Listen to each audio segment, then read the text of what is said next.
हमारे जयंत राव जी ने सही बात कही, जिनको कुत्ता नहीं पहुंचता वो आजकल सोशल मीडिया पर आकर सबको गाली देते हैं, मुख्यमंत्री को भी गाली देते हैं। ऐसे कुछ भाड़े के टट्टे इस मिसिंग लिंक के बारे में भी पैसा ले लेकर सोशल मीडिया पर लिख रहे थे। उनको भी कह देना चाहता हूं, अगर महाराष्ट्र का अपमान करोगे छोडूंगा नाही। वाक्य संपल्या हिंदीतून सुरू झाले। मिसिंग लिंक के बारे में अगर कोई राजनीति करे, कोणासाठी हिंदी बोललात? समोरचे आमदार मराठी, महाराष्ट्राची विधानसभा, महाराष्ट्राच्या विधानसभेमध्ये आमचा मुख्यमंत्री, महाराष्ट्राचा मुख्यमंत्री हिंदीत बोलतो। कशासाठी? कोणाला सांगायचं होतं? कदाचित आपल्याच पक्षातल्या वरच्या लोकांना सांगायचं असेल, बघून घेईन।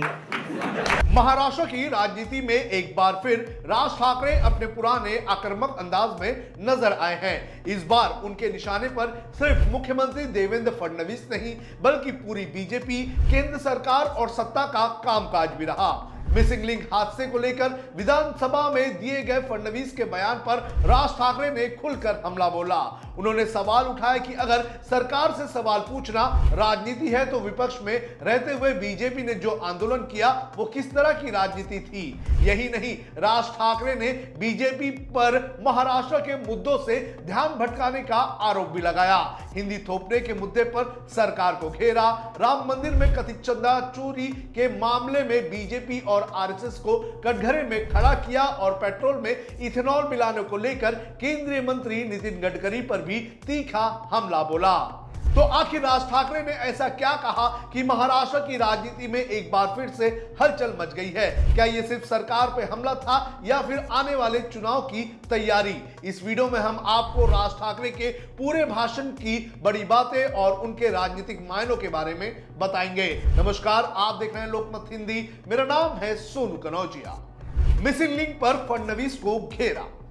मुंबई में मन से रेलवे कामगार सेना के स्थापना दिवस कार्यक्रम में बोलते हुए राज ठाकरे ने सबसे पहले मुख्यमंत्री देवेंद्र फडणवीस के उस बयान पर हमला बोला जिसमें उन्होंने मिसिंग लिंक हादसे पर राजनीति नहीं करने की बात कही थी। राज ठाकरे ने कहा कि अगर सरकार से सवाल पूछना राजनीति है तो विपक्ष में रहते हुए बीजेपी ने सालों तक जो आंदोलन किए उनका क्या मतलब था? क्या तब वो राजनीति नहीं कर रही थी? उन्होंने कहा कि किसी हादसे पर सवाल पूछना महाराष्ट्र का अपमान नहीं है बल्कि सरकार की जवाबदेही तय करना लोकतंत्र का हिस्सा है।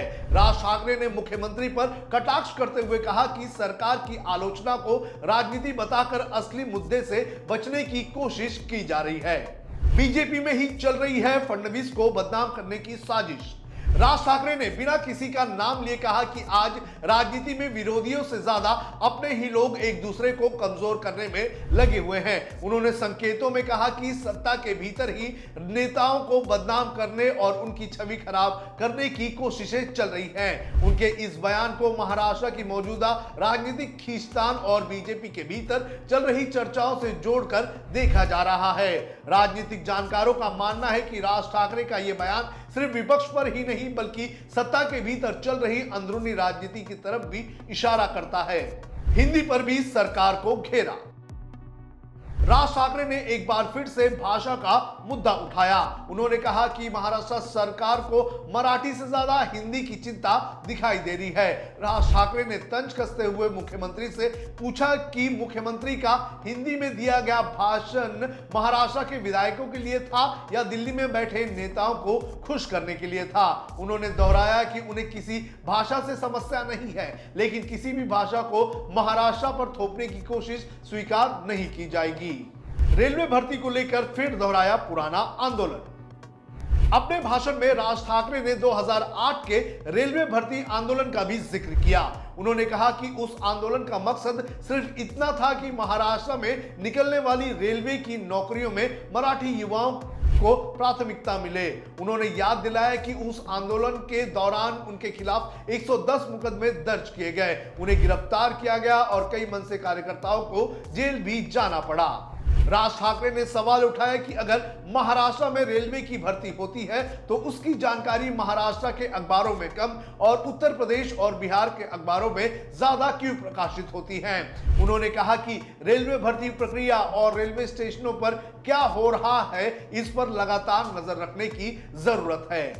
राम मंदिर के चंदे को लेकर बीजेपी पर हमला। राज ठाकरे ने अपने भाषण में अयोध्या के राम मंदिर में कथित चंदा चोरी के मामले का भी जिक्र किया। उन्होंने कहा कि जब धन की बात आती है तो बीजेपी और आरएसएस सबसे आगे दिखाई देते हैं, लेकिन अगर श्रद्धालुओं के दान में कथित गड़बड़ी की बात सामने आती है तो सभी चुप क्यों हो जाते हैं। राज ठाकरे ने कहा कि अगर किसी दूसरी पार्टी की सरकार के समय ऐसा मामला आता तो बीजेपी देश भर में आंदोलन करती। उन्होंने सवाल उठाए कि जब राम मंदिर ट्रस्ट में केंद्र सरकार द्वारा नियुक्त किए गए लोग थे तो जवाबदेही सरकार की क्यों नहीं है। इथेनॉल के मुद्दे पर नितिन गडकरी को घेरा। राज ठाकरे ने केंद्रीय मंत्री नितिन गडकरी को भी नहीं छोड़ा। उन्होंने कहा कि पेट्रोल में इथेनॉल मिलाने के फायदे सड़क परिवहन मंत्री क्यों बता रहे हैं। इस विषय पर बोलने की जिम्मेदारी तो पेट्रोलियम मंत्री की होनी चाहिए। उन्होंने तंज कसते हुए कहा कि आज सरकार में किसका काम कौन कर रहा है ये समझना बेहद मुश्किल हो गया है। राज ठाकरे ने साफ कहा है कि सरकार किसी की भी हो, अगर गलत काम होगा तो सवाल पूछना जरूरी है। बीजेपी विधायक अमित साटम पर भी हमला। अपने भाषण के दौरान राज ठाकरे ने बीजेपी विधायक अमित साटम पर भी हमला बोला। उन्होंने कहा कि किसी गंभीर घटना के दौरान अगर कोई जनप्रतिनिधि हंसता हुआ दिखाई देता है तो ये जनता के प्रति संवेदनहीनता को दर्शाता है। उन्होंने आरोप लगाया कि आज सत्ता में बैठे लोगों का ध्यान जनता की समस्याओं से ज्यादा विधायकों को तोड़ने और सरकार बचाने में लगा हुआ है। क्या बदल रही है राज ठाकरे की राजनीति, ये भी आपको बता देते हैं। अगर इस पूरे भाषण का राजनीतिक विश्लेषण किया जाए तो साफ दिखाई देता है कि राज ठाकरे ने इस बार सिर्फ एक मुद्दे पर सरकार को नहीं घेरा। उन्होंने मिसिंग लिंक हादसे से लेकर भाषा विवाद, रेलवे भर्ती, राम मंदिर, इथेनॉल नीति और बीजेपी के कामकाज तक लगभग हर बड़े राजनीतिक मुद्दे को अपने भाषण में शामिल किया है।